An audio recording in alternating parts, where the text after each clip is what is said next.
क्या web development में interest रखते हैं? अगर हाँ, तो आप वेब फ्रेमवर्क के बारे में भी जानते होंगे। आपको पता होगा कि वेब फ्रेमवर्क एक सॉफ्टवेयर फ्रेमवर्क होता है जो वेब डेवलपमेंट प्रोसेस को सिंप्लीफाई करने के लिए और आसानी से वेबसाइट बिल्ड करने के लिए डेवलप किया गया है। और ऐसे टॉप वेब फ्रेमवर्क्स में से एक है जेंगो। ये इतना यूजफुल और पॉपुलर है कि Instagram, national geographic, Mozilla, Spotify और पिंटरेस्ट जैसी ग्लोबल कंपनीज अपने डेवलपमेंट प्रोजेक्ट्स में इसका यूज करती है।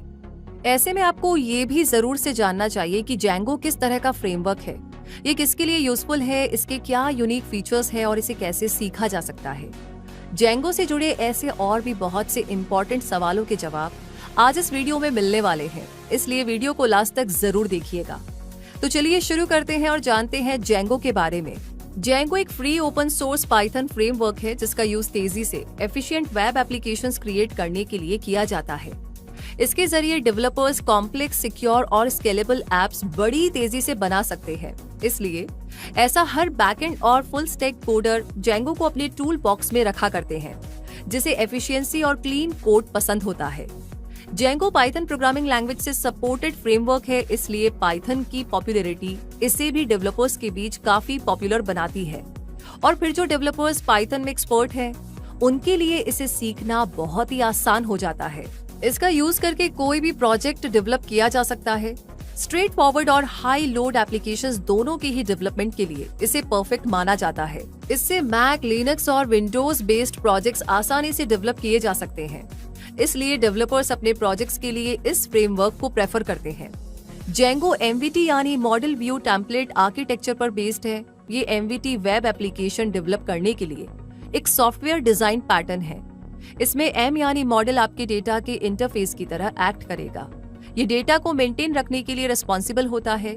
वी से व्यू यूजर इंटरफेस होता है और टी से टेम्पलेट जो कि पूरे यूजर इंटरफेस के लिए रिस्पॉन्सिबल होता है। जेंगो में ऐसी बहुत सी क्वालिटीज है जो इसे यूनिक बनाती हैं, जैसे कि सिक्योरिटी, क्योंकि Django built in security measures के साथ आता है जो वेब एप्लीकेशन को SQL injection, cross site scripting और क्लिक जैकिंग जैसे थ्रेट से प्रोटेक्ट करते हैं। इसे बैटरी इंक्लूडेड फ्रेमवर्क कहा जाता है क्योंकि इसमें बहुत से इनबिल्ट फीचर्स होते हैं, जैसे Django admin interface.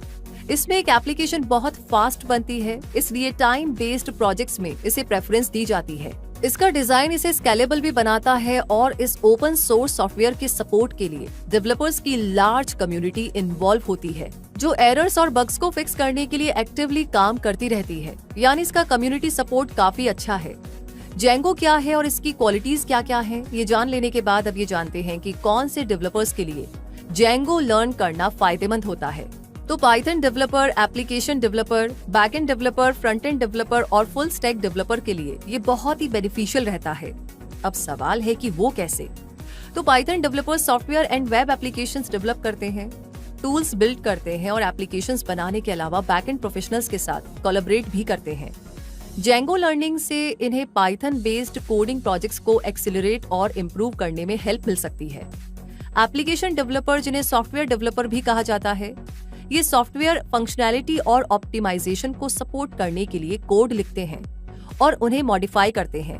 Web applications पर काम करते समय ये अपने कोड को फास्ट और सिंप्लीफाई करने के लिए जेंगो का यूज कर सकते हैं। इनके अलावा एक एप्लीकेशन को रन करने वाले बैकएंड को बिल्ड, मेंटेन और डीबग करने के लिए रिस्पॉन्सिबल बैकएंड डेवलपर्स और वेबसाइट्स और वेब एप्लीकेशंस बनाने वाले फ्रंट एंड डेवलपर्स के लिए भी जेंगो यूजफुल रहती है। इसी तरह वेब डेवलपमेंट को सपोर्ट करने वाली जेंगो फुल स्टैक डेवलपर्स के लिए बहुत हेल्पफुल रहती है। ये फुल स्टैक डेवलपर्स एक वेबसाइट के फ्रंट एंड और बैक एंड दोनों बना सकते हैं और जेंगो इन डेवलपर्स के लिए एक हेल्पिंग हैंड की तरह काम करती है। तो अब डेवलपर्स के लिए बहुत यूजफुल रहने वाले इस जेंगो के बारे में इतना कुछ जान लेने के बाद अब अगर आप जेंगो डेवलपर्स बनने के बारे में सोच रहे हैं, तो आपको ये समझना होगा कि एक जेंगो डेवलपर कौन होता है और जेंगो डेवलपर बनने के लिए आपको क्या क्या करना होगा।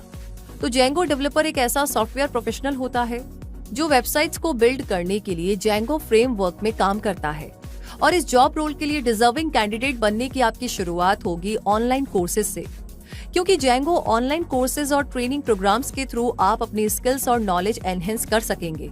इसके लिए कुछ बेहतरीन ऑनलाइन कोर्सेज ये हो सकते हैं: कोर्सेरा का जेंगो फॉर एवरीबॉडी स्पेशलाइजेशन, और building web applications in Django। W3 school का Django ट्यूटोरियल, Udemy का a beginner's guide to Django, Udemy का walk through Django's official tutorial और फ्री कोड कैंप के Python Django web framework full course for beginners को consider किया जा सकता है। Django कोर्स के अलावा आपको अपनी प्रोग्रामिंग स्किल्स को भी शार्प करना होगा, खासकर पाइथन में। और जब आप वेब डेवलपमेंट के फंडामेंटल्स को सीख लें और प्रोग्रामिंग में भी प्रोफिशिएंसी गेन कर लें, तब स्मॉल इंडस्ट्री कॉन्ट्रैक्ट्स या प्रोजेक्ट्स लेकर के रियल वर्ल्ड डेवलपमेंट स्किल्स को शार्प करें ताकि आपकी प्रैक्टिकल नॉलेज इंप्रूव हो। इस फील्ड की जॉब्स अक्सर पाइथन डेवलपर पोजीशंस की फॉर्म में एडवर्टाइज्ड होती हैं। क्योंकि Django केवल एक फ्रेमवर्क है, इसलिए जॉब सर्च करते समय आप केवल Django डेवलपर की पोस्ट को ही सर्च ना करते रहें। ये आपको ध्यान रखना होगा। एक Django डेवलपर बनने के लिए आप में ये मेजर स्किल्स होनी जरूरी है। पाइथन में system programming, rapid prototyping, web scripting, GUI skills और मैथमेटिकल एंड साइंटिफिक कैलकुलेशंस। इन सारी टेक्निकल स्किल्स के अलावा आपके पास नॉन टेक्निकल स्किल्स भी होनी चाहिए, जैसे कि communication skills, time and project management skills, networking और राइटिंग स्किल्स। वैसे आपको ये पता होना चाहिए कि Python top ranking programming languages में से एक है और Django स्किल्स के साथ इसका कॉम्बिनेशन इसे काफी डिमांड में ला देता है, इसलिए इनकी हाई डिमांड बनी रहती है। कंपनीज ऐसे कैंडिडेट्स को हायर करना चाहती हैं जिनकी पाइथन पर अच्छी कमांड हो और साथ ही साथ उनके पास Django ट्रेनिंग भी हो। इंडिया में इसके स्कोप के अकॉर्डिंग सैलरी पैकेज जाने तो एक entry level Python developer with Django skills को स्टार्टिंग सैलरी 2.4 से 3.8 लाख पर एनम मिला करती है, जो एक्सपीरियंस इंक्रीज होने के साथ इंक्रीज होती जाती है। और मिड लेवल Django डेवलपर यानी 6 से 8 साल के एक्सपीरियंस रखने वाले डेवलपर को 5.8 से 10 लाख पर एनम तक की सैलरी ऑफर होती है। ये एक्सपीरियंस जब 10 से 12 साल का हो जाता है तो Django पर मास्टरी होने के साथ ये सैलरी 15 से 28 लाख पर एनम तक पहुंच जाती है। इसका मतलब अगर आप Django लर्निंग में इंटरेस्ट रखते हैं और इसके मास्टर बन जाते हैं तो एक्सपीरियंस गेन करने के साथ साथ आप अपनी सैलरी को भी ऊंचाइयों तक ले जा सकते हैं। तो फिर देर किस बात की, अपने लिए सही करियर चूज कीजिए और अगर Django में आपको अपने लिए परफेक्ट करियर नजर आ रहा है तो इसके बेस्ट रिसोर्सेज की मदद लेकर लर्निंग शुरू कर दीजिए पूरे डेडिकेशन के साथ। Django को चूज करते समय अगर आप इसकी कुछ लिमिटेशंस के बारे में भी जानते होंगे तो उनसे डील करना आपके लिए आसान हो जाएगा। इसलिए आपको पता होना चाहिए कि Django फ्रेमवर्क API बिल्डिंग के लिए बिल्ट इन सपोर्ट नहीं रखता है, इसलिए आपको एक लाइब्रेरी का यूज करने की जरूरत पड़ेगी। ये सेम टाइम में मल्टीपल रिक्वेस्ट हैंडल नहीं कर सकता। दूसरे फ्रेमवर्क्स की तरह Django में फॉलो करने के लिए रूल्स के सेट नहीं होते। ऐसे में कंपोनेंट्स को मैच करने में डेवलपर्स को मुश्किल होती है और बहुत सारे एडवांस्ड फीचर्स ऑफर करने वाले Django के सारे फीचर्स एक स्मॉल प्रोजेक्ट के लिए जरूरी नहीं होते हैं। तो ऐसे में ये कॉम्प्लिकेटेड फीचर्स वेब एप्लीकेशन पर एक्स्ट्रा बर्डन डालते हैं। लेकिन आपको ये भी पता होना चाहिए कि कुछ लिमिटेशंस तो हर चीज में होती है। इनके बावजूद Django फ्रेमवर्क फ्यूचर का फ्रेमवर्क माना जाता है, जो कि ज्यादातर करंट टेक्नोलॉजीज के साथ इंटीग्रेशन प्रोवाइड कराता है। Django रैपिड डेवलपमेंट के लिए बना है, इसलिए वेब डेवलपमेंट में इसका यूज किया जाता है। इसलिए अगर आप एक प्रोफेशनल डेवलपर हो या फिर एक बिगिनर जो वेब डेवलपमेंट के साथ पाइथन में इम्प्रूव्ड स्किल्स डिस्प्ले करना चाहते हैं तो Django फ्रेमवर्क आपके लिए परफेक्ट रहेगा। और इसी के साथ आज का ये वीडियो पूरा होता है, क्योंकि अब आप Django के बारे में वो सब कुछ जान चुके हैं जो इसे आपकी लर्निंग का हिस्सा बनाने के लिए जरूरी है। तो आपको ये जानकारी कैसी लगी कमेंट सेक्शन में जरूर बताइएगा और अपना सपोर्ट यूं ही बनाए रखिए। लाइक ऑलरेडी कर दिया है तो इसे शेयर कीजिए। बाकी सभी लोगों से रिक्वेस्ट है कि अभी तक आपने सब्सक्राइब नहीं किया है